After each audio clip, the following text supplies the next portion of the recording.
5 ஆண்டுகள் குழந்தை பருவமாக இருந்து ஆங்கில வழி பள்ளியில் படித்து அதில் வகுப்பில் ஒரு 5 பேர் 5ஆம் வகுப்பு வரை தொடர்ச்சியாக போட்டி போட்டு கொண்டு ஒருவர் பின் ஒருவராக ஒருவர் முதல் ரேங்க் எடுத்தால் அடுத்த முறை நான் இப்படி போட்டியிலேயே முதல் ரேங்கை தொடுவதில் ஒரு போட்டியாக இருந்தது. அந்த 5ஆம் வகுப்பு முடித்து அடுத்து திருவிக்கா சென்னைநகர் பகுதியில் உள்ள திருவிக்கா பள்ளியில் சேர்க்கப்பட்டது.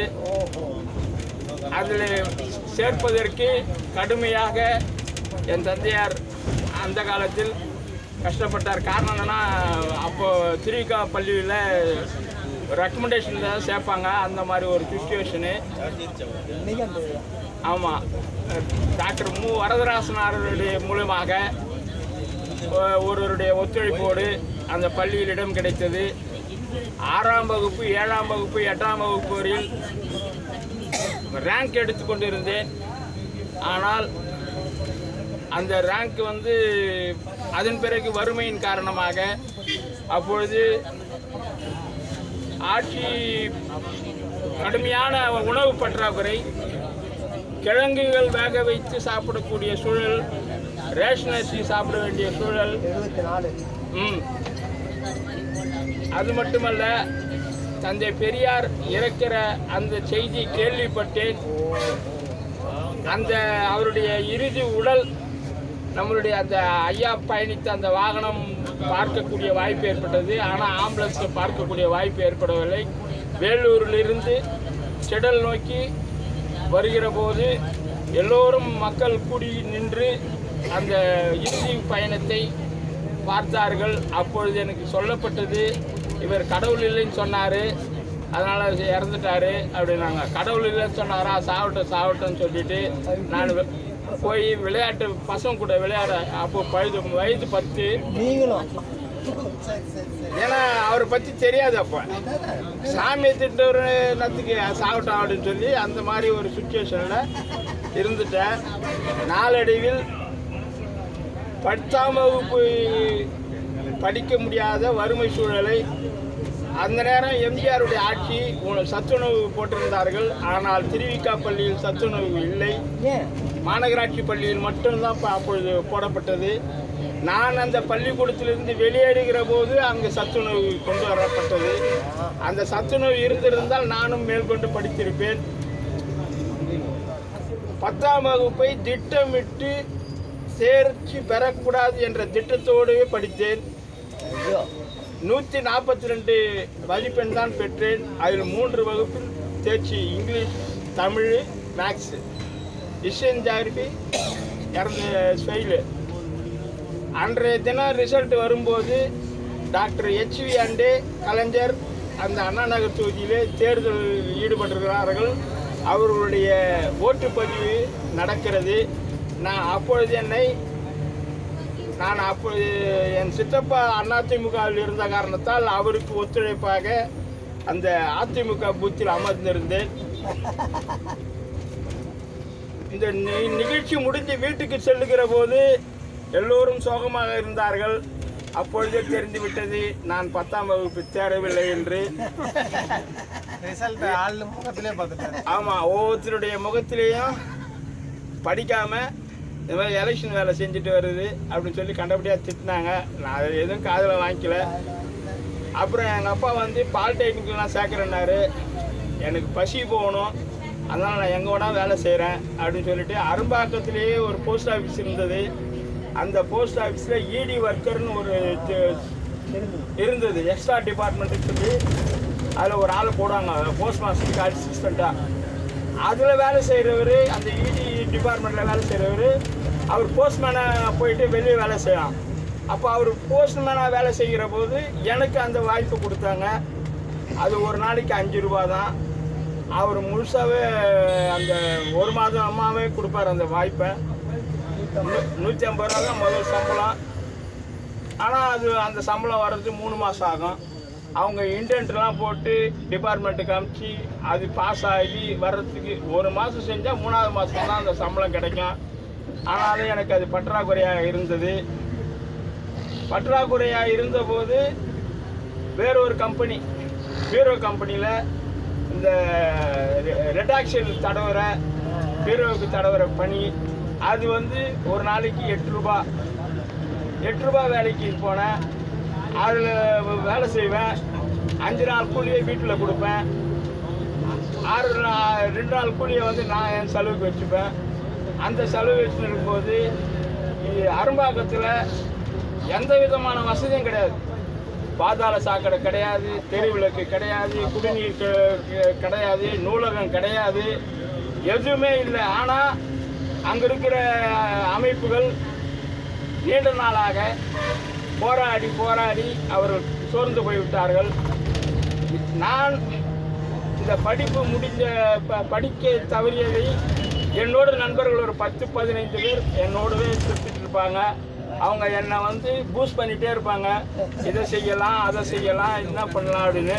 சரி நம்ம செய்வோம் அப்படின்னு சொல்லிட்டு பிளாட்பாரத்தில் தான் எங்களுடைய படுக்கை. வீட்டிலிருந்து பாயை தந்து போட்டு அந்த 10 பேரும் பிளாட்பாரத்தில் தான் படுப்போம். படுக்கும்போதே ஒரு சிந்தனை வந்து, அந்த சிந்தனை வந்து சரி அரும்பாக்கத்துக்கு எந்த விதமான வசதி இல்லை, எனவே அந்த வசதியை பெறுவதற்கான களப்பணியை ஆற்றுவோம் என்று சொல்லி மாநகராட்சிக்கு 15 நாள் கெடு என்ற ஒரு துண்டு வெளியீடை வெளியிட்டு 1 மாதத்துக்குள் மாநகராட்சி நடவடிக்கை எடுக்காவிட்டால் நாங்கள் அரும்பாக்கத்தில் கடுமையான போராட்டத்தை நடத்துவோம் என்று செய்து எந்த அமைப்பு தனியார் அரும்பாக்கம் அடிப்படை வசதி கோரும் இளைஞர் குழு ஆரம்பித்து அதுக்கு நான் தான் தலைவர், கூட 10-15 பேர். இது வந்து அந்த நேரம் எனக்கு வந்து நான் வேலை செஞ்ச இடத்துல கேஸ் கம்பெனி பக்கத்தில் இந்த Hindu office, Dinamani office, Dinamalar office எல்லாம் இருந்ததுனால அதை மெம்பர்லாம் வந்து எடுத்து ரெடி பண்ணி எடுத்துன்னு போயிட்டு ஒவ்வொரு பத்திரிகை ஆஃபீஸையும் கொடுத்துட்டு, அதே போல் வரும்போது திடல்லையும் ஒரு செய்தி கொடுப்பேன், முரசொலியில் கொடுப்பேன். இந்த என்னன்னா இந்து தினமலர்லாம் இந்து தினமணி போடலை, தினமலர் போட்டாங்க. முரசொலியில் 2ஆம் பக்கத்தில் 1/2 பக்கத்துக்கு அந்த செய்தியை போட்டாங்க. அரும்பாக்கத்தில் எந்தவித அடிப்படை வசதி இல்லாத காரணத்தால் அந்த மக்கள் அரசாங்கத்திற்கு 15 நாள் கெடு கொடுத்திருக்கிறார்கள். இது போல் அரும்பாக்கம் அடிப்படை வச்சுக்கொரு இளைஞர் குழு அப்படின்னு சொல்லி செய்தி போட்டாங்க. இது எம்ஜிஆர் பார்வைக்கு போனது. விடுதலையிலும் அந்த செய்தி அந்த காலகட்டத்தில் அவங்க கொடுத்தோன்னே அவங்களும் இதே செய்தி தான் அவங்களும் போட்டாங்க. எம்ஜிஆர் என்ன பண்ணார், எங்கள் வீட்டு பக்கத்து வீட்டுக்காரர் தான் பகுதி செயலாளர் அதிமுகவில், அவரை கூப்பிட்டு கேட்டார். போதன்ராமன் அவர்கிட்ட கேட்குறாங்க, உங்கள் ஊரில் இவ்வளோ பிரச்சனை இருக்குது, நீ இன்னும் அங்கே கட்சியை வளர்க்குற, இது வந்து இந்த செய்தி வந்து சென்னை மாநகரத்தில் எல்லா பகுதிக்கும் போச்சுன்னா மக்கள் கிளர்ந்தெழுந்தால் நம்ம ஆட்சிக்கு சங்கடம் வரும் அப்படின்னு சொல்லிட்டு கண்டபடியாக அவரை திட்டிருக்காரு. உடனே நான் வந்து அண்ணா நகர் போலீஸ் ஸ்டேஷன், அப்போ அமைஞ்சகர் போலீஸ் ஸ்டேஷனு அண்ணா நகரில் தான் இருக்குது, அங்கே கூப்பிட்டு போயிட்டு எங்களை விசாரிக்கிறாங்க. நாங்கள் ஒரு 5 பேர் தான் போனோம். போனதுக்கு இதுவேளை கவர்மெண்ட்டுக்கு நீங்கள் கெடு கொடுக்குறீங்களா, உங்களை இப்போ தூக்கி உள்ளே போட்டால் உங்கள் வாழ்க்கையே பாயிலாயிடும், அதனால் நீங்கள்லாம் வளர்கிற பசங்களாக இருக்கீங்க, தயவுசெய்து போராட்டம்லாம் நடத்துவானா, உங்களுக்கு என்னென்ன சலுகை செய்யணுமோ உங்கள் பகுதிக்கு அதை நீங்கள் வாங்க, மெமரண்டெல்லாம் எடுத்துகிட்டு வாங்க, நாங்களே அதிகாரிகிட்ட கூப்பிட்டு போகிறோன்னு சொல்லி காவல்துறை சொன்னாங்க. சொல்லிவிட்டு நீங்கள் போராட்டம் நடத்த மாட்டோம் அப்படின்னு சொல்லி எழுதி கொடுக்க சொன்னாங்க. எழுதி கொடுக்க சொல்கிற நேரத்தில் உள்ளே பார்த்தா பகுதி செயலாளர் உட்காந்துக்கிறாரு இன்ஸ்பெக்டர் ரூமில். அடாடா இது இவருடைய வேலை தான் அப்படின்னு சொல்லிவிட்டு நான் என்ன பண்ணேன், எழுதி கொடுக்குறேங்கன்னு சொல்லிவிட்டு எல்லாத்தையும் எழுதிட்டு உங்களுடைய ஆலோசனை பேரில் போராட்டத்தை தற்காலிகமாக ஒத்தி வைக்கிறேன் அப்படின்னு அந்த வாசகத்தை போட்டு எழுதி கொடுத்துருவான்ட்டா. அவன் படிக்கவே இல்லை போலீஸ்காரன். வந்துட்டு வீட்டாண்ட வந்துட்டு ஊரில் இருக்கிற பெரிய ஆளுங்களுக்கெல்லாம் போய் சொல்கிறேன், இதுபோல் வந்து என்னை ஸ்டேஷனில் கூப்பிட்டு மிரட்டினாங்க, அது பிரச்சனை ஆயிடுச்சு, அதனால் என்ன பண்ணுறதுன்னு. சரி அப்படியா பண்ணாப்புல அன்றைக்கி நைட்டாக சிந்தாதிரிப்பேட்டைக்கு வந்து போஸ்டர் அடித்து டேட்டு ஒன்று ஃபிக்ஸ் பண்ணி அரும்பாக்கத்தில் கடையடைப்பு முழு நாள் அர்த்தால். அந்த அப்போ என்ன பண்ணிட்டாங்க, அரும்பாக்கம் அடிப்படை வசதி ஒரு இளைஞர் குழு என்பதை அனைத்து அமைப்புகளும் சேர்ந்து அரும்பாக்கம் அடிப்படை வசதி வரும் கூட்டமைப்பு குழு, அதில் லீடிங் வந்து இளைஞர் குழு தான். ஏற்கனவே ஒரு 25 அமைப்புகள் இதுக்கு ஒத்துழைப்பாக இருந்தது மட்டுமல்ல, போராட்டம் டிக்ளேர் பண்ணிட்டாங்க. நாங்கள் பத்திரிகையாளர்களை கூப்பிட்டோம். எல்லா பத்திரிகையாளர்களும் வந்து பேட்டியெல்லாம் எடுக்க ஒரு வாரமாக ஒரு பத்திரிகையாளர் வந்து கேட்பாங்க. அப்போ ஊர் தலைவர்களோடு கூட சேர்ந்து இந்த நிலைமையெல்லாம் காமிப்போம். அவங்க செய்தியெல்லாம் போட்டாங்க. அந்த டேட் அன்னைக்கு ஊரே அமைதியாக இருக்குது, மக்கள் வெளியே வரல. ஊர்வலம் 9 மணிக்கு அரும்பாக்கத்துலேருந்து கிளம்பி மாநகராட்சிக்கு போகணும். மாநகராட்சிக்கு போயிட்டு அங்கேருந்து மெட்ரோ வாட்டருக்கு அங்கேயும் போகணும். என்னன்னா கூட்டமே வரலையே, எப்படிடா நமக்கு சக்ஸஸ் ஆகாது போல இருக்குது அப்படின்னு யோசிக்கும் போது, குற்றீசல் போல ஆங்காங்கே இருந்த அமைப்புகள் அவர்களுடைய பேனரோட வந்து கலந்துட்டாங்க. எங்க அப்பா வந்து எந்த விதமான நிகழ்ச்சிக்கும் கலந்துக்க மாட்டாரு, எந்த கட்சிக்கும் போக மாட்டாரு. ஆனா அவர் வந்து காங்கிரஸ்காரன்ல குமரி ஆனந்த பேச்சுக்கு மட்டும்தான் அவர் ஒரு ரசிகர். அந்த நிகழ்ச்சி எங்கே நடந்தாலும் அவர் போய் பார்ப்பாரு. மற்றபடி அரசியலில் எந்த விதமான ஈடுபாடும் இல்லை. அவரே வேலையை லீவு போட்டுட்டு இந்த ஊர்வலத்துக்கு நடந்து வந்தார். எனக்கு அதுவே பெரிய சந்தோஷமாக இருந்தது. அதுக்கப்புறம் சோமா ராமச்சந்திரன் அப்போ எம்எல்ஏவாக இருக்கிறார். அவங்க வீட்டாண்ட இருந்து அவர் வந்து நானும் ஊர்வலத்துக்கு வரான்னு, நீங்கள் வரக்கூடாது, நீங்கள் உங்கள் வீட்டாண்ட போய் நில்லுங்க, உங்களுக்கு ஒரு பேப்பர் கொடுப்போம், நீங்கள் சட்டசபையில் போய் பேசுங்க அப்படின்னு சொல்லி அவரை வரவிடாமல் தடுத்துட்டோம். என்ன ஆச்சுன்னா அம்ஜிஆரில் வாங்கிக்கினார் அவர் மனு. அதுக்கப்புறம் கேஎம்சி வரைக்கும் போகிறோம். கேஎம்சியில் இந்த அதிமுக பகுதி செயலாளர் எதிரில் சுரங்கப்பாதைக்கு அண்ணாண்ட ஓரமாக நின்று வேடிக்கை பார்க்குறாரு, இந்த ஊர்வலத்தை எவ்வளோ பேர் யார் யார் வராங்கன்னு. எல்லாரும் அந்த ஊர்வலத்தில் வந்ததை பார்த்துட்டு அவரால் ஒன்றும் பண்ண முடியல. அந்த நேரம் எம்ஜிஆர் வந்து உடல்நிலை சரியில்லாமல் இருக்கிறார். ஆமாம், இருக்கும்போது என்ன ஆச்சுன்னா அவர் கூப்பிட்டு திருப்பி கேட்குறாங்க, ஆலோசனை பண்ணுறாங்க. அப்போ ஜேபிஆர் தான் வந்து குடிநீர் வடிகால் வாரிய தலைவர். அவர் என்ன பண்ணார், பேசி முடிச்சுட்டு அரும்பாக்கம் பகுதிக்கு 2,62,00,000 திட்டப்பணிக்கு ஒதுக்கினாங்க. அந்த ஒதுக்கினதுல என்னன்னா தெருவிளக்கு, பாதாள சாக்கடை. அது வரைக்கும் சுதந்திரம் பெற்று அரும்பாக்கம் பகுதியில் பாதாள சாக்கடை கிடையாது. அதுதான் அந்த போராட்டத்தின் மூலியமாக கிடைத்த ஒரு வெற்றி. அப்புறம் குடிநீர் குழாய் தெருக்கு போட்டாங்க. லைப்ரரி வரல எங்களுக்கு. அப்புறம் வந்து விளையாட்டு திடல் கிடைக்கல. சரி, இது வரைக்கும் வந்தது சந்தோஷம்னு சொல்லிட்டு எம்ஜிஆர் வந்து புரூக்ளின் மருத்துவமனைக்கு கூப்பிட்டு போகிறாங்க. அன்னைக்கு இந்த நிதி ஒதுக்குனதுனால எல்லாரும் என்ன சொன்னோம், சரி 2,61,00,000 ஒதுக்கியிருக்கிறாங்க, அதுக்கு நன்றி தெரிவித்து ஒரு கூட்டம் போடுவோம் அப்படின்னு சொல்லிட்டு கூட்டம் போட்டோம். அதுக்கு ஜேபிஆரே வந்தார், வந்து பேசினார். பேசி முடிச்சுட்டு விரைவில் இந்த திட்டங்கள் சேங்ஷன் ஆகிடுச்சு, நாங்கள் செஞ்சு கொடுப்போம் அப்படின்னு சொன்னாங்க.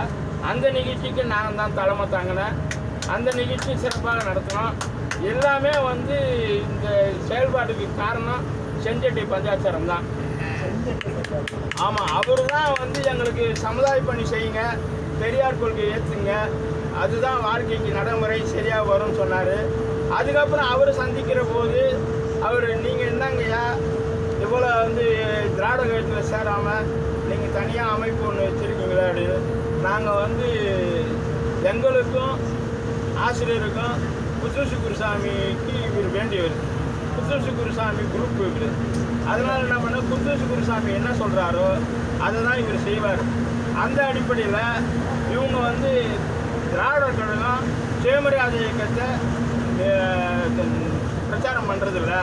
அதனால் எது அவங்க செய்யலையோ அதை நம்ம சுயமரியாதை இயக்க பிரச்சாரமாக கொண்டு போவோம் அப்படின்னு சொல்லிட்டு இவங்க வந்து 65லேருந்து நடத்திட்டு இருக்காங்க சுயமரியாதை இயக்கம்.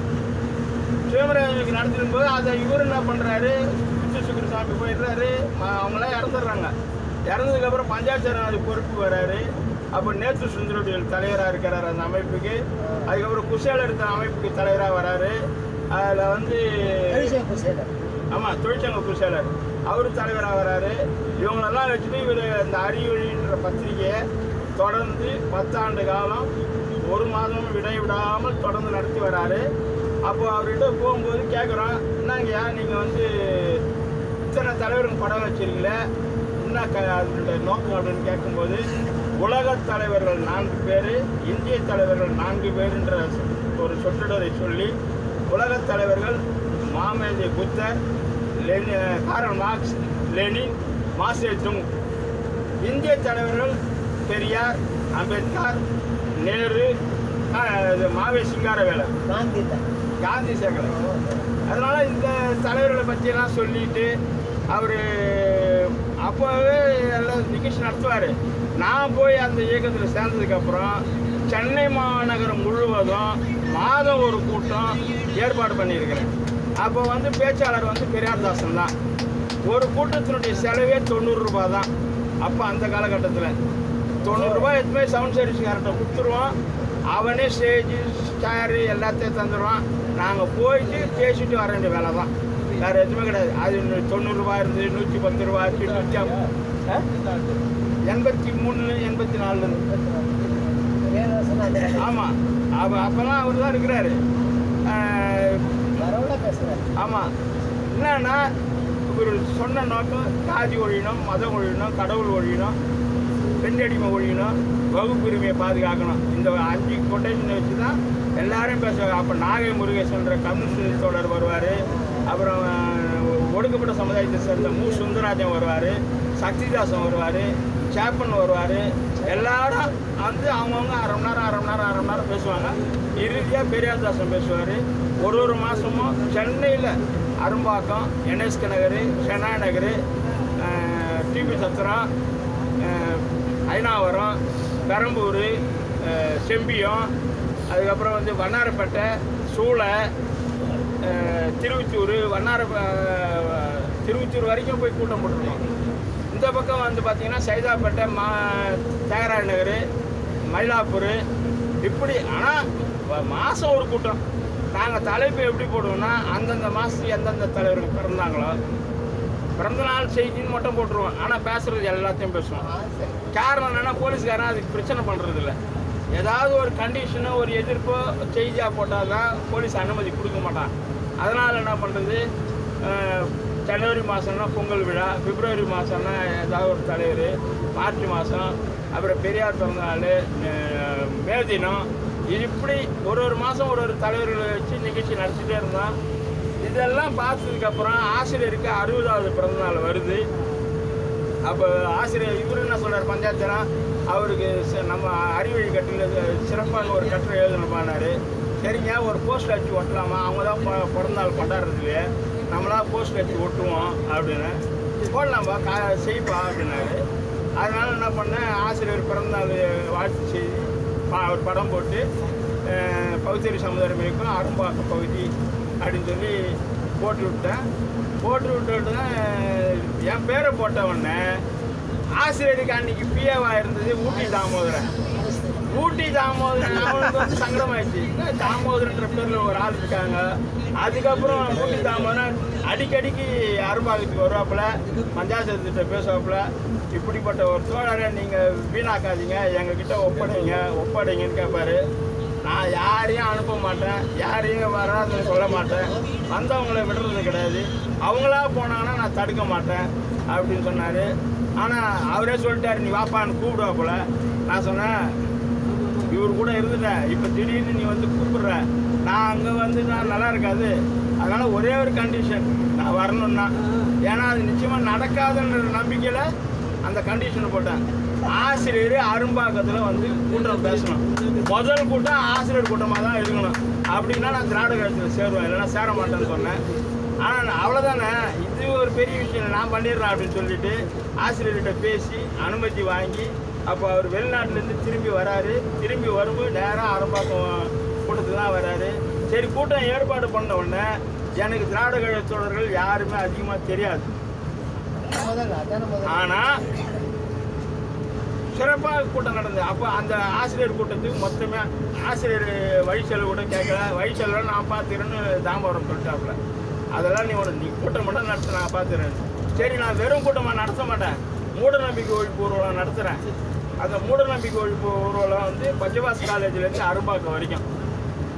அங்கே அப்போ செய்யார்லேருந்து அருணாசல ஐயா வந்தார், காஞ்சிபுரம் மாவட்டம் செய்யார், திருவள்ளூர், அரக்கோணம், எல்லா பகுதியிலிருந்து எல்லா கழகத்தவர்களும் வந்தாங்க. தென் சென்னை வட சென்னை 2 தான் அப்போ இருந்தது, தாம்பரம் மாவட்டம்லாம் இல்லை. ஆனால் எனக்கு முகமே தெரியாத கழகத்தோழர்கள் அரும்பாக்கத்தில் வந்து நாங்கள் என்ன செய்யணும்னு ஒவ்வொருத்தரை கேட்டு அந்த நிகழ்ச்சியை பெருமைப்படுத்தினார்கள். அந்த பெருமைப்படுத்துறதுனால நான் அன்றைக்கே முடிவெடுத்தேன், முகம் தெரியாத அவர்கள் வந்து இந்த அரும்பாக்கம் பகுதிக்கு வந்து இவ்வளோ வேலை செஞ்சுருக்கிறாங்க, நம்ம வந்து அதே போல் மற்ற பகுதிகளுக்கு சென்று நம்மளால் முடிஞ்ச களப்பணி செய்யணும்னு அன்றைக்கி முடிவு எடுத்தவங்க தான் இன்னி வரைக்கும் அந்த களப்பணி தொடருது. காரணம் என்னென்னா முடிவெடுத்து 1987 அப்போ நாங்களும் வருவோம். நாங்கள் சிவப்பு சட்டை போட்டு வருவோம்ல, சிவப்பு சட்டை போட்டு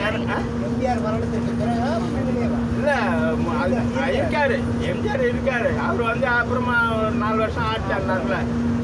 அதுக்கப்புறம் என்ன ஆச்சுன்னா இயக்கத்தில் சேர்ந்ததுக்கப்புறம் பாலகுரு வந்து என்னை டேக் ஓவர் பண்ணார்.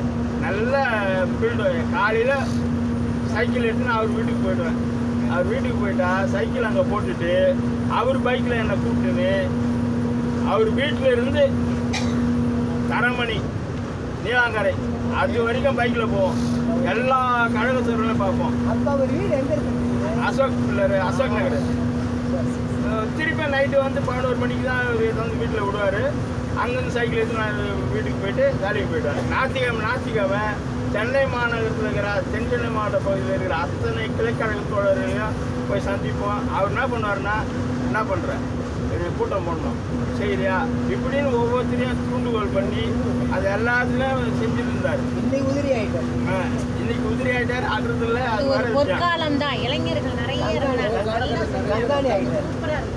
அது அந்த பணி. அதுக்கப்புறம் என்னன்னா பிரச்சனை வருது. இளைஞரணி மாநாட்டுக்கு 2 நாள் மாநாடு சென்னையில் திடலில் நடக்குது. அந்த இளைஞரணி மாநாட்டுக்கு 3 மாதம் சுவரெழுத்து பணி. எல்லாருமே வருவாங்க. ஆனால் நான் தொடர்ச்சியாக போயிடுவேன். வேலையை முடிப்பேன், 6 மணிக்கு வேலை முடிப்பேன், திடலுக்கு போவேன். அந்த ஆட்டோவில் வண்டியில் ஏற்றுப்பாங்க. 88 தானே இளைஞரணி மாநாடு.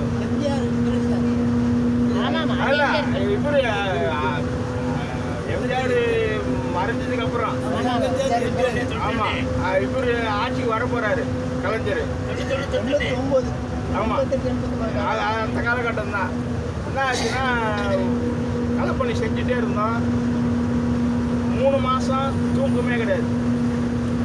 6 மணிக்கு அங்கே போவேன். பெயிண்டரு அவர் பேர் ஒளிவியாக இருப்பார். அவர் பேர் மறந்து போச்சு.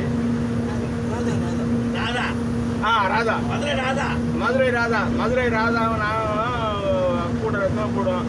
அவர் என்ன கொடுப்பாருன்னா, நீ போஸ்ட் மட்டும் தைக்கிச்சுனே வா, வேறு ஒன்றும் பண்ணதார, நீ போஸ்ட் மட்டும் கீச்சு சொட்டி வச்சிரு அப்படின்னு சொல்லிட்டு ஒரு ஆள் பெயிண்ட் வச்சுனே வருவாங்க போயிட்டு. அதுக்கப்புறம் இவர் 3 மணிக்கு ஆரம்பிப்பார் எழுதுறதுக்கு. 3 மணிக்கு எழுதினா 1 மணி நேரத்தில் அத்தனை சோறு முடிச்சிருவார். ஆமாம்.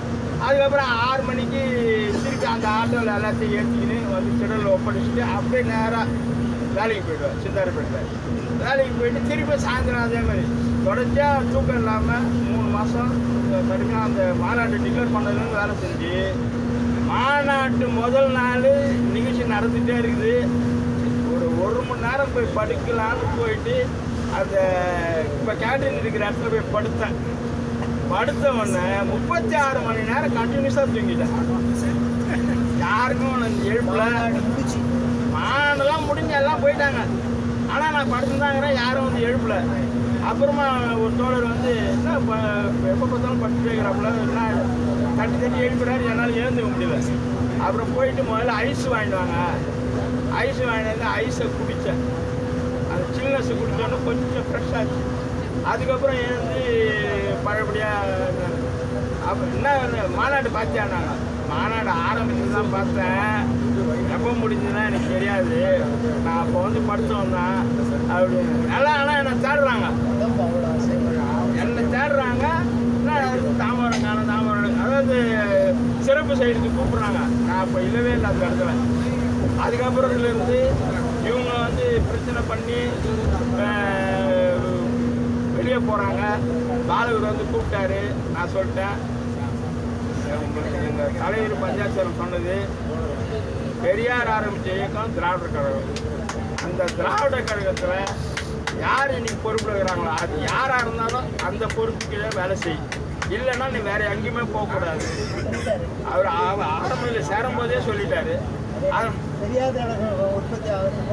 ஆமாம், அப்போ ஆனால் ராமகிருஷ்ணன் கூட ஆரம்பத்தில் வருவாங்க, விடிய விடிய பேசுவாங்க.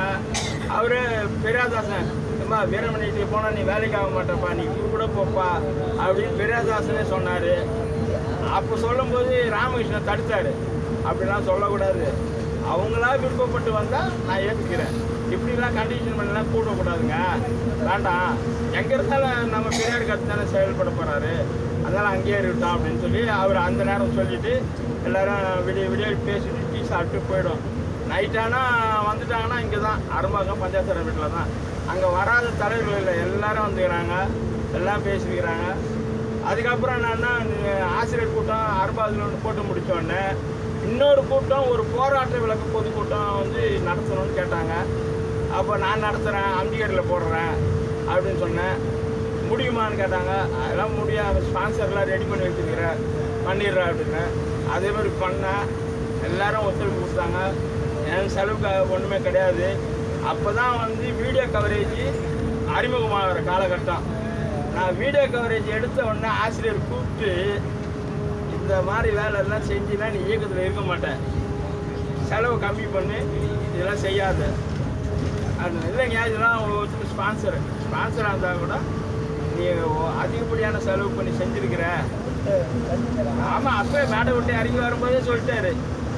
அது ஒன்று. அதே மாதிரி கலைஞர் ஆட்சிக்கு வந்து கலைஞர் வந்து பாரதிதாசன் கலைவாணர் நடத்துகிறாரு.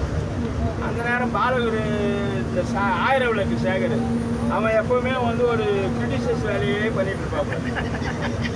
என்னன்னா வீரப்பனை வந்து வீரப்பனையும் பிரபாகரனையும் ஒப்பிட்டு பேசிட்டாப்புல, அதை நம்ம இவர் குமரியானந்தம் பேசிட்டாரு, அதை கண்டித்து நம்ம பில் நோட்டீஸ் பண்ணணும், கூட்டம் போடணும் அப்படின்னு பாலகர்கிட்ட பேசினோடனே சரி நீயே எழுதி போடுறான்னு எழுதி வாங்கினார்.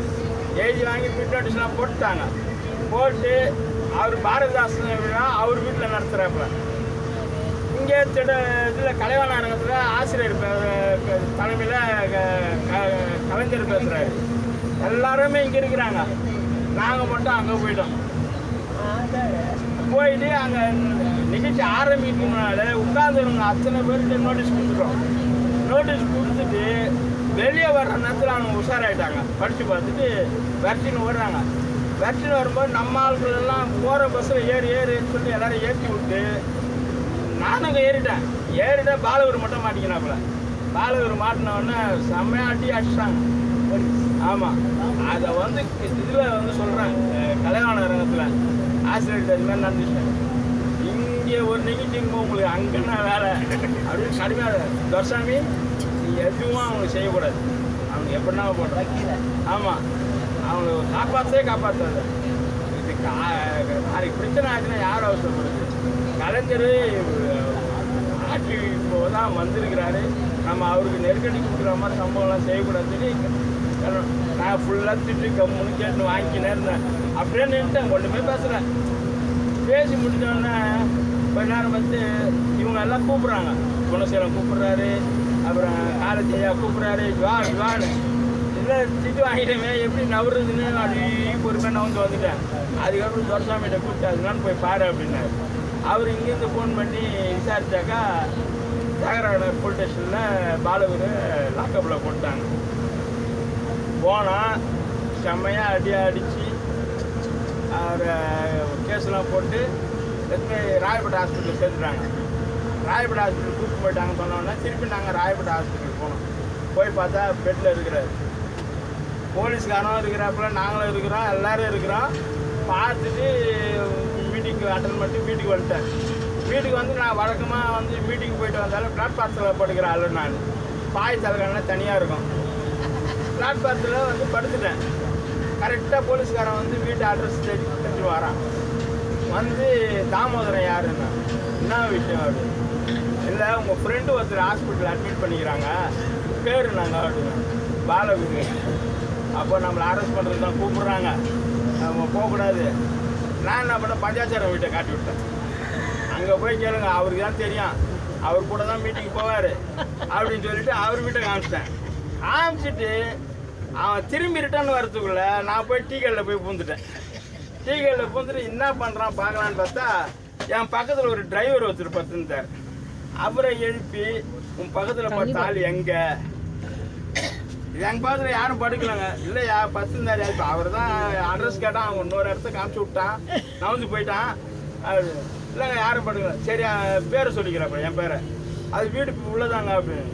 அவன் போய் வீட்டை காமிச்சிட்டான். வீட்டை காமிச்ச உடனே எங்கள் அப்பாவை கூப்பிட்டுன்னு போயிட்டாங்க. எங்கள் அப்பாவையும் கூப்பிட்டுன்னு போயிட்டாங்க, அந்த டிரைவரையும் ஜீப்பில் ஏற்றின்னு போயிட்டாங்க. நான் இதை டீ கடையிலேருந்தே பாசு நின்றுட்டு உடனே சைக்கிளில் எடுத்து நேராக திடலுக்கு தான் போனேன். திடலுக்கு போய் கவிஞரை எழுப்பினேன். ஐயா இது மாதிரி ஆகிப்போச்சு, அப்பாவை கூப்பிட்டு போயிட்டாங்க, கூட பக்கத்தில் டிரைவர் கூப்பிட்டு போயிட்டாங்க அப்படின்னு. அவர் அன்னைக்கு துரசாமிக்கு ஃபோன் பண்ணி இது போல் கூப்பிட்டு போயிட்டாங்களான்னா அவர் என்ன பண்ணார், ஃபோன் பண்ணி அவன் பையன் வந்து சரண்டர் ஆவான், நீங்கள் 2 பேரையும் உடனே விடணும் அப்படின்னு சொல்லிவிட்டு துரசாமி என்ன சொன்னார், நீ போயிட்டு ஸ்டேஷன் வெளியில் நின்று அவங்க 2 பேரையும் விட்டதுக்கப்புறம் நீ அங்கே போயிடாத, நீ போயிடாத, அவங்கள கூட்டின்னு வந்து வீட்டில் விட்டுரு அப்படின்னாரு. அதேமாதிரி வெளியே வந்தாங்க, ஆட்டோவில் கூட்டின்னு வந்து வீட்டில் விட்டேன். ஒன்றுமே தரல எங்கள் அப்பா, இது மாதிரி பண்ணிட்டானே, நம்மளை ஸ்டேஷனில் கூட்டின்னு உட்கார வச்சுட்டானேன்னு அந்த வருத்தம் இருந்தது. ஆனால் ஒன்றும் சொல்லிக்கல. எங்கள் வீட்டில் இருக்கனாலாம் கத்துறாங்க. என்னன்னா அப்போ பகுதி செயலாளர் அண்ணா திமுக இருக்கிறவன் நம்மளெல்லாம் கூப்பிட்டாங்களே, நம்ம அப்பாவை கூப்பிட்டு வந்துட்டானே, இவனும் வெளியே வந்துக்கிறேன் போன்றாம அவர் எதிர்பார்த்தா நம்மளை கூப்பிடுவாங்க. அதெல்லாம் எதுவும் நம்ம தான் கழகம் இருக்குல்ல. அதுக்கப்புறம் என்ன ஆச்சுன்னா மறுநாள் காலையில் மே மாதம் 1ஆம் தேதி சட்டசபையில் இதை பிரச்சனையாக எடுக்கிறாங்க. குமரியானதை கொல்ல முயற்சி, தார கழக தோழர்கள் வீடு தாக்குதல் அப்படின்னு செய்தி எல்லாம் போட்டு விட்டோன்னே சட்டசபையில் அவர் எதிர்கட்சி தலைவர் குமரியானந்தன். அந்த நேரத்தில் என்னன்னா எல்லாரும் கேள்வி கேட்க ஆரம்பித்தோன்னே அப்போ வந்து அவர் அதுக்கு விளக்கம் கொடுக்குறாரு. போலீஸ்லேருந்து அறிக்கை வாங்கி விளக்கம் கொடுக்குறாரு. ஆமாம், போய் கத்தி எடுத்துட்டு எப்படா வெளியே வருவேன்னு நான் தெரியாத ராசிஷன் எப்படாச்சும் வெளியே வந்தால் போட்டு வரணும். இதுக்காக குமரியானந்த வீட்டுக்கு போய் காலையில் 8 தான் போடுது. போலீஸ் சீரடிக்கு வரமாட்டேன், இந்த வாக்கிங் ஒரு தான் போடுவோம். அதுக்கப்புறம் தான் என்ன ஆச்சுன்னா அப்புறம் கரியால விட்டு மாற்றிருக்கு. சட்டசபையில் கேள்வி கேட்டோடனே அவர் ஃபுல்லாக டீட்டெயிலாக சொல்லிட்டாரு. அதாவது 2 பேரை கைது செய்திருக்கிறோம், ஒருத்தர் மருத்துவமனையில் இருக்கார், இன்னொருத்தர் வந்து சொந்த ஜாமீனில் வெளியே விட்டுருக்காங்க அப்படின்னு சொல்லி அதை பேர் சொல்லும்போது தான் அரும்பாக்கம் தாமு என்கிற தாமோதரன் செய்தியை, அது வரைக்கும் தாமோதரனை தான் இருந்தேன். உங்களுக்கு தாமுன்னு ஒரு பேர் இருக்கு, தாமு என்கிற தாமோதரன் சொல்லி கலைஞர் சட்டசபையில் வாசிக்கிறார் அது பேரை. அது வந்து மறுநாள் காலையில் எல்லா பேப்பர்லேயும் வந்துச்சு, ஆங்கில பேப்பர், தமிழ் பேப்பர், எல்லா பேப்பர்லேயும் வந்துச்சு. எல்லாரும் வெளியூர்லேருந்து கழகத்தோடங்க விசாரிக்கிறாங்க, என்னாச்சு ஏதாச்சு அப்படின்னு. இல்லை ஒன்றும் இல்லை, இது மாரி தான் பிரச்சனை, நாங்கள் நோட்டீஸ் கொடுக்க போனால் இந்த அது மாதிரி பண்ணிட்டாங்க அப்படின்னு. அப்படியா சரி. அதுக்கப்புறம் வந்து கேஸ் வந்து நடக்குது 7 வருஷமாக நடக்குது. வீரசேகரன் சொல்லிட்டார், நான் கூடும்போது மட்டும் தான் நீ வரணும், மற்றபடியாக வரக்கூடாது. என்னன்னா அவங்க வரும்போது நாங்கள் போக மாட்டோம், நாங்கள் போகும்போது அவர் வர மாட்டோம். இந்த மாதிரி சுச்சுவேஷனில் அது கேஸ் அப்புறம் கடைசியாக 7 வருஷம் ஆனால் தள்ளுபடி பண்ணுவாங்கன்னு ஏதோ சொன்னாங்க. அது மாதிரி ஆகிப்போச்சு. அதுக்கப்புறம் வந்து திடல் வந்து தொடர்ச்சியாக தென்சென்னையில் களமாட்டணும். தென்சென்னையில் எங்கே நிகழ்ச்சி நடந்தாலும் போய் செய்வோம். என் வேலை என்னன்னா காலைல வேலைக்கு போவேன், ஒரு 2 மணி நேரம் வேலை செய்வேன், மீதியை வந்து என்னுடைய டெக்னிக்கு கொடுத்துருவேன், அசிஸ்டண்ட்டாக இருக்கிறவங்ககிட்ட வேலையை ஒப்படைச்சிடுவேன். அந்த ஹோட்டல் டீ கடைக்கு மட்டும் போட்டுவிட்டு அந்த காசை எடுத்துகிட்டு வந்துடுவேன். அதில் ஒரு 4 சிஸ்டமாக வச்சுருந்தேன். வீட்டுக்கு கொடுக்கணும், ரெண்டாவது பொது வாழ்க்கைக்கு ஒதுக்கணும், அப்புறம் சேமிப்புக்கு ஒதுக்கணும், இந்த நிகழ்ச்சிக்கு ஒதுக்கணும். 1000 ரூபா வந்ததுன்னா 250 ரூபா 250 ரூபா பிரிச்சுருவேன். இப்படியே தான் என்னுடைய வாழ்க்கையை அந்த கேஸ் கம்பெனியில் இருக்கிற வரைக்கும் கடைசியாக நடத்தினேன். கடன் வந்து வருமானத்துக்கு ஏற்ற மாதிரி தான் கடன் வாங்குவேன், வருமானத்துக்கு ஏற்ற மாதிரி தான் செயல்படுவேன். அதில் வந்து தொடர்ச்சியாக இப்போ என் பசங்களை வந்து திருமணம் வந்து வீட்டில் வந்து ஒரு திருமணத்தை சொன்னாங்க. நான் சாதி மறுப்பு திருமணம்லாம் பண்ணேன்னா எங்கள் குடும்பத்தில் எல்லாருமே எதிர்ப்பு. சாதி மறுப்பு திருமணமா? அப்போ எங்கள் பொண்ணுங்களாம் எப்படி கரையிறது? நீ இப்படி மாறி போயிட்டுனா யாருமே பொண்ணு எடுக்க வர மாட்டாங்களே. அதனால் நான் சொன்னேன், அவங்க எல்லாம் திருமணம் ஆகட்டும், அப்புறமாகட்டும் நான் பண்ணிக்கிறேன் அப்படின்னு சொன்னேன். அதுக்கப்புறம் என்ன ஆச்சுன்னா, எங்கள் அப்பா வந்து எல்லாத்துக்கும் ஒத்துக்கினார். எங்கள் அம்மா வந்து கொஞ்சம் இது பண்ணார். அப்புறம் எங்கள் ஆயா தாத்தா சொன்னாங்க, அவன் போக்கில் விட்டுரு, இல்லைன்னா அவன் உன்னை விட்டு போயிடுவான், அவனை அட்ஜஸ்ட் பண்ணிக்கோ அப்படின்னு சொல்லி எங்கள் அப்பா வந்துக்கிட்ட எங்கள் ஆயாலாம் சொன்னதுனால எல்லாத்துக்கும் ஒத்துக்கினாங்க. ஆனால் பொண்ணு தேட ஆரம்பித்தோம். பொண்ணு வந்து கிடைக்கல. தினத்தந்தியில் விளம்பரம் கொடுத்தேன், விடுதலையில் விளம்பரம் கொடுத்தேன். தினத்தந்தியில் கொடுத்ததில் ஒரு 50-60 வந்தது. எல்லாம் வெளியூராக வந்தது. வெளியூராக வந்து எல்லாமே ஒத்து வரல. அப்புறம் எங்கள் மாமாவுடைய வேலையில் வேலை செய்கிறவங்க ஒரு அம்மா வந்து இப்போ ஒரு பொண்ணு அன்புடைய தங்கச்சி வந்துச்சு. அவங்க தங்கச்சி. அதுக்கப்புறம் என்ன ஆச்சுன்னா, திருமணம் அந்த எங்கள் மாமாவுடைய கம்பெனியில் டிபார்ட்மெண்ட்டில் வேலை செய்கிறவங்களுடைய தெரிஞ்சவங்க ஒருத்தர் இருக்கிறாங்கண்ணா. சரி விசாரிச்சாக்கா அம்ஜிஆரியே வீடு. எனக்கு ரொம்ப வசதியாக போயிடுச்சு. உலகம் ஃபுல்லா போய் தினத்தந்தி பத்திரிக்கை அவந்திக்கரையில ஒண்ணு கிடைச்சிருக்கு பாருங்க. ஆனா அவங்க பெரியமேட்டில் இருந்திருக்கிறாங்க. பெரியமேட்டில் வந்து தீவிரமான திமுக குடும்பம், கலைஞர் மேல பற்று. அவங்க பொண்ணுக்கு எல்லாருக்குமே, பையனுக்கு பொண்ணுக்கு எல்லாருக்குமே தமிழ் பேர் வச்சிருக்கிறாங்க. எனக்கு அது ஒரு ப்ளஸ் பாயிண்ட்டு. என் ஒய்ஃபு பேர் வெண்பதி, அது ஒரு ப்ளஸ் பாயிண்ட்டு. அதுக்கப்புறம் நான் என்ன, அம்ஜிகரை வீடு. இனிமேல் நம்ம கூட்டு போய் வேலை இருக்காது, அவங்க பின்னால் போக வேண்டிய வேலை இருக்காது. அதனால அவங்களா போவாங்க, அவங்களா வருவாங்க. நம்ம அந்த தொந்தரவு இல்லை. வெளியூரில் எடுத்தோன்னா நான் ஒரு முறையும் அவங்க கூப்பிட்டு போனோம், கூப்பிட்டு வரணும், இந்த வேலைலாம் இருக்க நமக்கு கெடுக்கும். வெளியூர் தவிர்த்து ஆமாம், அவங்க எப்படி இருந்தாலும் பரவாயில்ல. இன்னொன்று என்ன சொன்னாங்கன்னா, பொண்ணுக்கு அம்மா அப்பா 2 பேருமே இறந்துட்டாங்க. அந்த பொண்ணு வந்து யார் வீட்டில் போய் வாழும், அதனால் அது ஒரு கல்யாணம் பண்ணி வைக்கணும்னு சொல்லி அவங்க வீட்டில் முடிவு.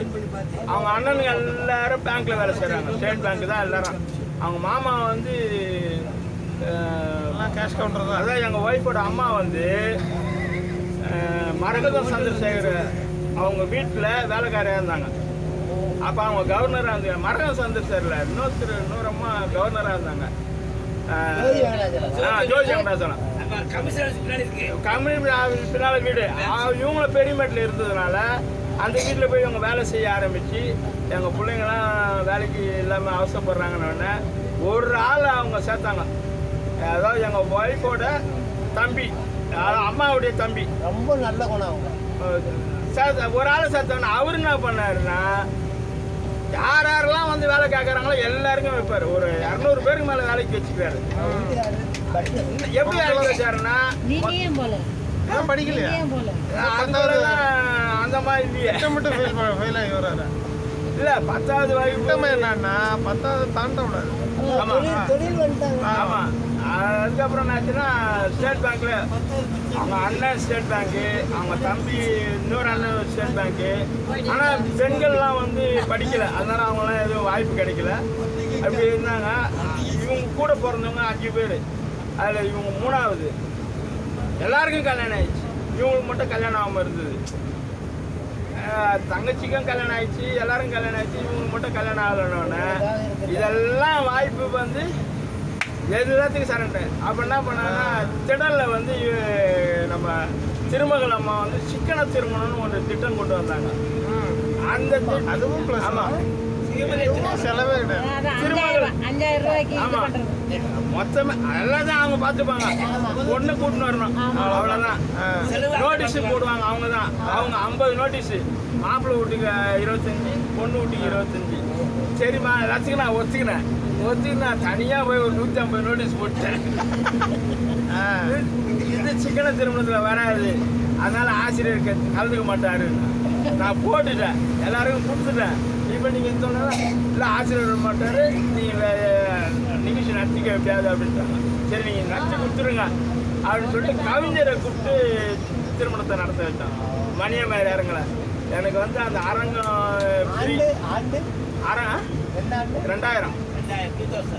2000 திருமணம்.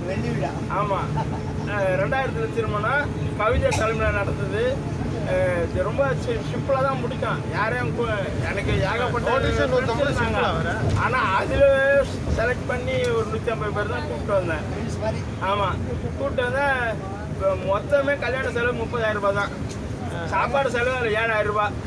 பிரியாணி, அது சிக்கன் 30,000 இல்லைங்களா? இல்லை 2000 30,000 பிரியாணி தான் அதிகப்படிய செலவு. இது கிடையாது, அரங்க காசு வாங்கலை. கரண்ட் பில்லு கூட எனக்கு காசு கேட்கல. கவிஞர் வானான்ட்டார். அவர் காரணம் அந்த அளவுக்கு கலை பண்ணிக்கு இலவசமாக எல்லாமே பண்ணி கொடுத்தாங்க. திருமணம் முடிஞ்சுது. அப்படியே நேராக போனால் ஆசிரியர் இருந்தார். உள்ளே போயிட்டு ஆசிரியர்கிட்ட வாழ்த்து வாங்கிட்டு ஃபோட்டோ எடுத்துக்கின்னு வெளியே வந்துட்டான். அது நன்கொடை கொஞ்சம் கொடுத்துட்டு வெளியே வந்துட்டான். அதனால் கவிஞர் நடத்தி வச்ச திருமணம் ஆசிரியருடைய வாழ்த்து வாங்கினது.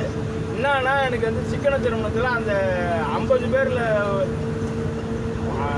பொண்ணு வீட்டில் ஏகப்பட்ட பேர் அவங்க நோட்டீஸே வைக்கிறதால வந்துடுவாங்க. அப்புறம் நம்ம எங்கே அந்த சிஸ்டத்தில் போய் ஃபாலோ பண்ண முடியாது. வரல அம்மா அதுல கடுமையா கோச்சுக்கிட்டாங்க. அதை சொல்ல மாட்டேங்கிறாரு. அது சொல்லிட்டாரு. நல்லா திட்டினாங்களே, நீ வேற 150 நோட்டீஸ் போட்டுக்கினேன் அப்படின்னு.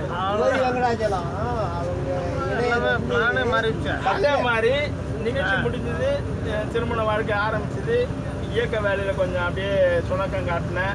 குடும்பத்தை வந்து கொள்கை வழியாக கூப்பிட்டு வரணுன்றதுக்கு பல முறை முயற்சி பண்ணேன். முதல் பிறந்தது பெண் குழந்தை அண்டே ஹாஸ்பிட்டலில் தான் பிறந்தது. நர்ஸை தந்து கையில் கொடுத்தாங்க. கொடுக்கும்போது தமிழ்ச்செல்வின்னு பேர் சொன்னேன். அப்படியே அந்த ரிஜிஸ்டரில் போடுங்க, டோக்கன் நம்பர்லாம் போடக்கூடாது அப்படின்னு சொன்னேன். அதே மாதிரி அவங்க போட்டுட்டாங்க. டேரெக்டாக அப்படியே பேர் வச்சாச்சு. பிறந்து கையில் எடுத்து கொடுக்கும்போதே பேர் வச்சாச்சு. 2வது பொண்ணு அந்த ஹாஸ்பிட்டல் தான் பிறந்தது. அதே மாதிரி எடுத்தாந்து கொடுத்தாங்க. செந்தமிழ் செல்லின்னு பேர் வச்சேன். அதுவும் அந்த தமிழ் செல்வி செந்தமிழ் செல்வி. எங்கள் குடும்பத்திலேயே பெரிய பொண்ணு +2ல் 1126 மார்க்கு. யாருமே எங்கள் குடும்பத்தில் வந்து ஒருத்தரோட அந்த மார்க் தொடலை. முதல் தலைமுறை அண்ணா ஆதர்ஷ் தான் படித்தாங்க. இந்த படிப்புக்கு மட்டும் நான் என்ன பண்ணுவேன்னா, ஜனவரி மாதத்துலேருந்து தயாராகிடுவேன் ஸ்கூல் ஃபீஸ் கட்டுறதுக்கு. ஜனவரி மாதம் லோனு தண்டல் வாங்குவேன். வாங்கி மே மாதம் ரெடி பண்ணி வச்சுப்பேன். ஆமாம், கேஸ் கம்பெனியில் வேலை செய்கிறதுனால ஹோட்டலில் வந்து 4 சிலிண்டர் போடுவேன். 1 சிலிண்டர் காசு அவர் தண்டல் கட்ட சொல்லுவேன். 3 சிலிண்டர் காசை வாங்கிப்பேன். இந்த 3 சிலிண்டர் அந்த 1 சிலிண்டர் காசை அட்ஜஸ்ட் பண்ணணுன்னா மற்ற கடையிலலாம் போய் வசூல் பண்ணி அந்த ஹோட்டலுக்காரர் தான் என் பொண்ணை படிக்க வச்சார். நான் பண உதவி பண்ணேன். அவர் வந்து ஒரு பார்ப்பனர், பெரியார் மேலே பற்று உள்ளவர், பெரிய காமராஜர் மேலே பற்று உள்ளவர். இன்றைக்கும் வந்து அவர் பெரியார் பிறந்த நாளுக்கு 5 கிலோ பொங்கல் தருவார். யாரு அவருக்கு 65 66 இருக்கும். ஆமாம், அதுக்கப்புறம் வந்து இப்போ காலேஜ் முடிச்சுட்டு வேலைக்கு போகிறாங்க. சின்ன பொண்ணு +1 படிக்குது. என்னுடைய வருமானத்தில் அவங்கள படிக்க வச்சேன். இனிமேல் அவங்க தான் குடும்பத்தை லைஃப் பண்ணணும். முக்கியமானது அது ஒன்று இப்போ பார்த்துட்டே இருக்கிறோம். எது எப்படி வருதோ அது பண்ணணும். அது முடிஞ்சிச்சுன்னா என்னுடைய பணி முடியும். அப்படியா? ஆக இதுதான் என்னுடைய வரலாறு. தொடர்ச்சியாக தமிழ்நாடு முழுவதும் இப்போ அந்த அவர் பஞ்சாயத்து வந்து 150 இதழ்கள் கொண்டு முடிஞ்சிரு பரவாயில்ல. 150 அறிவொளி இதழ் மாதந்தோறும் கொண்டு வந்தாரு. அவர் மறைஞ்சாரு. அவருடைய மறைவுக்கு வந்து ஆசிரியர் வந்தார், ஆனைமுத்து வந்தார், மு சுந்தரராஜா வந்தார். அதெல்லாம் அது என்னன்னா ஆசிரியர் உட்காந்துக்கிறாரு, ஆனைமுத்து இந்த பக்கம் உட்காந்துக்கிறாரு, ஆனைமுத்து இப்படி திருப்பி உட்காந்துக்கிறாரு, ஆசிரியர் நேராக உட்காந்துக்கிறாரு, முகமே பேசலை. அதே மாதிரி அவரு இவர் பேரை சொல்லலை, ஆனால் ஆசிரியர் அவர் பேரை சொன்னார். சொல்லலைங்க, பஞ்சாயத்து சாவில் சொல்லலை. அந்த பஞ்சாயத்து சாவை வந்து நான் தான் எடுத்தேன். அன்றைக்கி வந்து ஒரு காணித்து வெசல்பா கடை வச்சுருந்தேன். அன்றைக்கி 3-4 வருமானம் காசு வச்சுருந்தேன் பாருங்க. அந்த காசு செலவு பண்ணி என்னை உருவாக்கிய நான் வளர்த்த பஞ்சாயத்துக்கு இறுதி கடன் செஞ்சேன். அதனால் வந்து அவர் பேரை நினைக்கணுன்றதுக்காக தான் இந்த காணொலி கூட தென்சென்னை மாவட்ட திராவிடர் கழகம் சார்பாக காணொலி ஆரம்பிக்கணும்னு ஆரம்பித்தேன். அதுக்கு தோழருடைய ஒத்துழைப்பு அந்த நேரம் கிடைக்கல. சரி, நம்ம ஏன் இப்படி கஷ்டப்படணும், நம்ம அறிவொழி காணொலி போட்டு அவர் பேரை சொல்லுவோம்னு அந்த அறிவொழி காணொலி தொடர்ந்து 1500 நிகழ்ச்சிகளை கடந்து விட்டது. அறிவு வழி காணொலி. அதில் வந்து எல்லாரையும் பேச வச்சுருக்குறோம், அதிகப்படியாக பேச வச்சுருக்குறோம். 8 மணி ஆனால் 8 மணிலேருந்து 10 மணி வரலாம். என்னன்னா பெரும்பாலும் குறை சொல்கிறது, பேச்சாளர் பேசி முடிச்சா நிகழ்ச்சியை முடிக்க மாட்டேங்கிறேன். விவாதம்னு ஒன்று வச்சு எல்லாரையும் பேச வச்சு அவங்க பேசணும்னு விருப்பப்படுறாங்க. அதுக்காகவே நான் வராங்க, நம்ம எப்படி தடுக்க முடியாது. அந்த மாதிரி பண்ணால் இப்போ வந்து வெளியூர்லலாம் நிகழ்ச்சியில் கூப்பிடுறாங்க, நேரடி லைவ் போடுறோம், பதிவு பண்ணுறோம். அதனால் வந்து ஒரு அரங்க நிகழ்ச்சியாக தொடர்ச்சியாக வந்து காணொலியை நடத்த முடியல. இடையில வாய்ப்பு கிடைக்கும் போது அந்த ஒரு இப்போ முடிவு பண்ணிட்டேன். திங்கட்கிழமை புதுமலைக்கு தென்றல், செவ்வாய்க்கிழமை எதுவும் கிடையாது, புதன்கிழமை எதுவும் கிடையாது, சனிக்கிழமை எதுவும் கிடையாது. சனிக்கிழமை எப்போனா ஒரு வாட்டினா இந்த பூதஞ்சேர் போடுவோம், பகுதியில் உள்ள கழகமாக நடத்துவாங்க 2வது வாரம் 3வது வாரம்னு. அந்த தவிர அந்த இடைப்பட்ட 3 நாள் ஞாயிறு, செவ்வாய், புதன், அந்த நாளில் இந்த அறிவொழி காணொலியை நம்ம யாராவது ஒருத்தர் கூப்பிட்டு திருப்பி பழையபடி ஆரம்பிக்கணும். இப்போ ஆரம்பித்தோம். ஆசிரியருடைய 92-82 என்ற நிகழ்ச்சியை வந்தியத்தேவன் அவர்கள் சிறப்பாக பேசினார்கள். 92-82 தலைப்பு போட்டு நிகழ்ச்சி பண்ணோம், சிறப்பாக இருந்தது. அதில் நம்ம இரவி அம்மா அவர்கள் வந்து அவர் ஆசிரியரை பற்றி ஒரு கவிதை அருமையாக வாசித்து அந்த நிகழ்ச்சிக்கு தலைமை தாங்கினாங்க. இந்த அளவுக்கு நிகழ்ச்சி போயிட்டுருக்கு.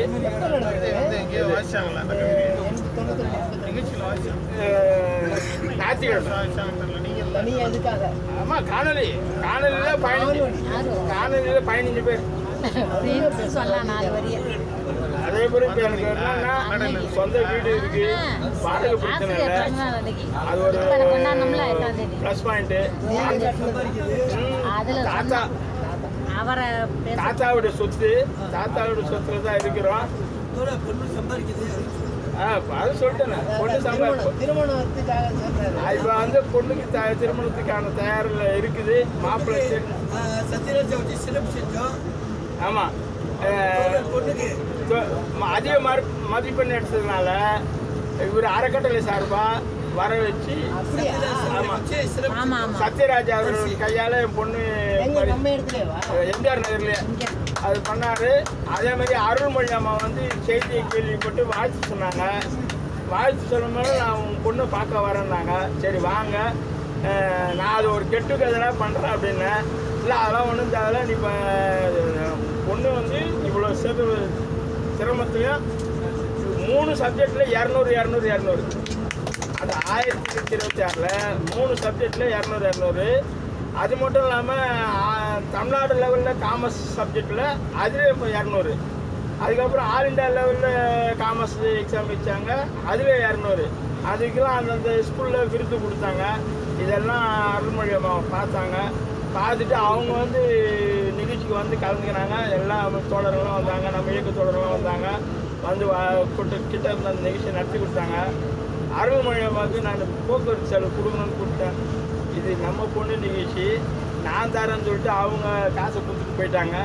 பொண்ணுக்கு நல்லது பொருளாக வாங்கிக்க, இவங்களுக்கு தேவையான பொருள் புக்கு ஒன்றாடும் வாங்கிக்க அப்படின்னு சொல்லிட்டு அவங்க ஒரு தொகையை கொடுத்துட்டு போனாங்க. இதுதான் இந்த ஒரு சிறப்பு. இப்போ இந்த சின்ன பொண்ணு வந்து ஓவியத்தில் சிறப்பு. ஏதோ ஒன்றும் ஒரு கருத்து சொன்னால் அந்த கருத்துக்கு ஏற்ற மாதிரி படம் வரைஞ்சி அது திடலில் நடந்த ஓவிய போட்டியிலே பரிசு வாங்கியிருக்கிறாங்க. அந்த பரிசுக்கு தேர்வு எடுத்தவர் வந்து நம்ம கலைவாணன்.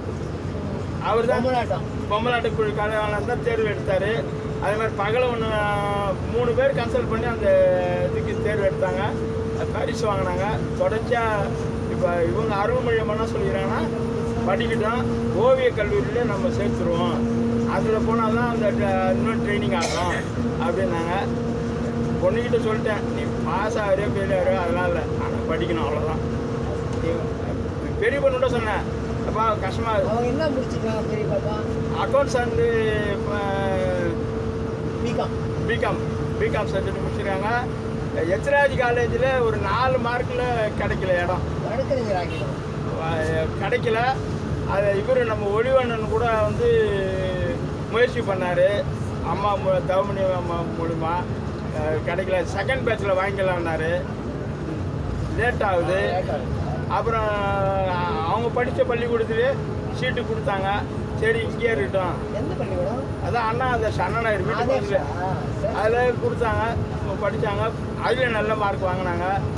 அவங்க என்ன சொன்னாங்கன்னா, பேரண்ட்ஸ் மீட்டிங்கில் உங்கள் பொண்ணு வந்து யூனிவர்சிட்டி ரேங்க் எதிர்பார்க்குறோம் அப்படின்னாங்க. அதெல்லாம் உங்கள் விருப்பம், நீங்கள் அதுக்கு நீங்கள் தயார் பண்ணீங்க அப்படின்னா அந்த அளவுக்கு சிறப்பாக பண்ணிவிட்டு இப்போ வந்து தேனாம்பட்டில் ஒரு சாஃப்ட்வேர் இன்ஜினியரில் வேலை செய்கிறாங்க. 17,000 சம்பளத்துக்கு போனாங்க, இப்போ 35,000 வாங்குறாங்க. ஆமாம், 35,000 வாங்குறாங்க. அவங்க தான் குடும்பத்தை மெயின்டைன் பண்ணுறாங்க. நானும் அவங்கக்கிட்ட எந்த காசும் கேட்கறதில்ல, போகிறதில்ல, வரதில்ல. எந்த அளவுக்கு நம்ம அவங்க சம்பாதிச்சு நானும் அவங்கள்ட்ட கேட்கறது இல்லையா? இல்லை, எதுவுமே காரணம் வந்து அவங்க சொல்ல கொடுக்கூடாது. நமக்கு எந்த கெட்ட பழக்கமும் கிடையாது. நமக்கு என்ன செலவு இருக்கு?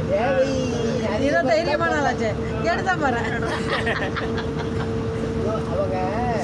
இதாக